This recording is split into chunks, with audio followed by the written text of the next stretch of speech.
ଆମର କେଦାର ଚନ୍ଦ୍ର ସ୍ୱାଇଁ ମୁଁ ରତାଳ ଗ୍ରାମର ଲୋକ। ଅଭିଯୋଗ କାଲି ମୋ ସ୍ତ୍ରୀ ମୁଁ ନିରୀହ ଲୋକ ଖଟି ଖାଇକି ଆମେ ଖଟିଲେ ଖାଉ ନ ଖଟିଲେ ନ ଖାଉ। ମୋ ସ୍ତ୍ରୀ କାଲି ମାଡ଼ ପାଇ ହତ୍ୟା କରିଛି। ଏଇ ଯେଉଁ ଆମ ପଞ୍ଚାୟତର ପ୍ରେସିଡେଣ୍ଟ ବନ୍ଦନା ବେହେରା MLA ଧମକ ଦେଇଛନ୍ତି ଆମକୁ, କହିଲେ ତୁମେ ଯାହା କରିବ ଦସ୍ତଖତ କରିବ ନହେଲେ ନାହିଁ ଆମକୁ ତୁମକୁ ଚାକିରିରୁ ବାହାର କରାଯିବ, ତୁମକୁ ନହେଲେ ତୁମ ନାଁରେ କେସ୍ କରିବୁ। ଆମେ ବିପଦରେ ଅଛୁ, ଆମକୁ ନ୍ୟାୟ ମିଳୁ। ଆଉ ଆମେ ଆଶା କରୁଛେ ଗଭର୍ଣ୍ଣମେଣ୍ଟ ଆମକୁ ନ୍ୟାୟ ଦେବ। ମୋ ନାଁ ହେଲା ପ୍ରେମଲତା ସ୍ୱାଇଁ, ମୁଁ ରତାଗଡ଼ ପଞ୍ଚାୟତର ମହାସଂଘର ସେକ୍ରେଟାରୀ। ମୁଁ ଗତକାଲିର ଘଟଣା କ'ଣ ହେଇଛି? କାଲି ଘଟଣା ମୋତେ ଆମର ଯେଉଁ ରତାଗଡ଼ ପଞ୍ଚାୟତରେ CRPMBK ଯେଉଁ ପୋଷ୍ଟିଂର ଲେଟରରେ ମୋତେ ଧମକ ଦିଆ ହେଇକି ସାଇନ୍ କରେଇଥିଲେ, କିନ୍ତୁ ସେମାନଙ୍କ ପ୍ରପୋଜାଲରେ ସାଇନ୍ କରିବା ପାଇଁ ମୋତେ କାଲି ଡକାଯାଇଥିଲା।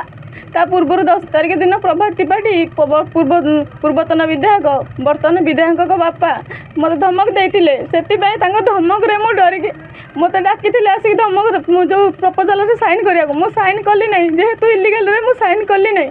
ମୁଁ ସାଇନ୍ କଲିନି ବୋଲି ମୋତେ ଅଫିସରଙ୍କ ଦ୍ୱାରା ଚକ୍ରାନ୍ତ କରି ସେ ମହାସଂଘର ପ୍ରେସିଡେଣ୍ଟ ଆଉ MBK ମୋତେ ମହାସଂଘ ପ୍ରେସିଡେଣ୍ଟ ଖାତା ଫାତା ଛଡ଼େଇ ମୋର 10,000 ଟଙ୍କା ଥିଲା ମୋ ସ୍ୱାମୀ ଦେଇଥିଲେ ଆଣିକି କାଲି ମୋତେ ମୋ ଖାତା ଭିତରେ ଥିଲା। ବହୁତ ପ୍ରକାର ମୋର ଜରୁରୀ କାଗଜ ଥିଲା, ସବୁ ଛଡ଼େଇ ବ୍ଲକ ସାମ୍ନାରେ ଛଡ଼ାଛଡ଼ି କରି ମୋତେ ମାଡ଼ ମାରିକି କାଲି ହାକି ସବୁ କରି ମୁଁ ପଟି ଦେଇଛି। ବହୁତ ମାଡ଼ ମାରି ମୋର ଛଡ଼େଇ ନେଇଛନ୍ତି। କ'ଣ ପ୍ରଭାତ ତ୍ରିପାଠୀଙ୍କ ଇଏରେ ହେଇଛି ଘଟଣା ମ୍ୟାଡ଼ାମ? ହଁ, ମୁଖ୍ୟ ହେଉଛନ୍ତି ପ୍ରଭାତ ତ୍ରିପାଠୀ। ସିଏ ମୋତେ ଧମକ ଦେଇଥିଲେ। କହିଲେ ଧମକ ଦେଇ କହିଲେ ମୋ ପିରିୟଡ଼ରେ ଏସବୁ କାମ ହେଇଛି, ତୁ କ'ଣ ନବାବ, ତୁ ମୋ କଥାରେ ମୁଁ ଯାହା କହୁଛି ତୁ ସେଇଆ କରିବୁ, ନ କରିବୁ ଯଦି ତୋତେ ବାହାର କରାହେଇଯିବ, ନହେଲେ ତୋ ନାଁରେ କେସ୍ ହେବ। ବର୍ତ୍ତମାନ ଆଶ୍ରୟ ନେଇଛି, ଆଇନର ଆଶ୍ରୟ ନେଇଛି। ଆଉ ମୋର ସରକାରଙ୍କୁ ମୁଁ ଜଣାଉଛି ମୋତେ ଏବେ ନ୍ୟାୟ ମିଳୁ। ପ୍ରଭାତ ତ୍ରିପାଠୀଙ୍କ ନାଁ ଅଭିଯୋଗରେ ଲେଖିଛନ୍ତି? ହଁ ଲେଖିଛି, ମୁଁ ଯିଏ ମୋତେ ମାଡ଼ କାଲି ମାରିଛନ୍ତି ବୋଲି ଲେଖିଛି, କିନ୍ତୁ ପୂର୍ବରୁ ସେମାନେ ଏମିତି କରିଛନ୍ତି ବୋଲି ଅଭିଯୋଗ ମୁଁ ଦେଇଛି। ଆହୁରି ପୁଣି ମୋତେ କାଲି ଗୌରୀ ଲୋକ ଲଗେଇକି ଧମକ ଦେଇଛନ୍ତି ମୋତେ ମାରିଦେବାକୁ। ମୁଁ କାହିଁକି FIR ଦେଲି ବୋଲି। ବର୍ତ୍ତମାନ ମୁଁ କ'ଣ କରିବି? ବର୍ତ୍ତମାନ ମୋ ଜୀବନ ମୋତେ ବିପଦ, ମୁଁ ନିରୀହ ଲୋକ, ମୁଁ କ'ଣ କରିବି? ମୁଁ ସରକାରଙ୍କୁ ଜଣାଉଛି ମୋତେ ନ୍ୟାୟ ଦିଅନ୍ତୁ। ଭାଗ୍ୟଦ ନାୟକ ଆଡ଼ଭୋକେଟ୍ ବାଙ୍କି।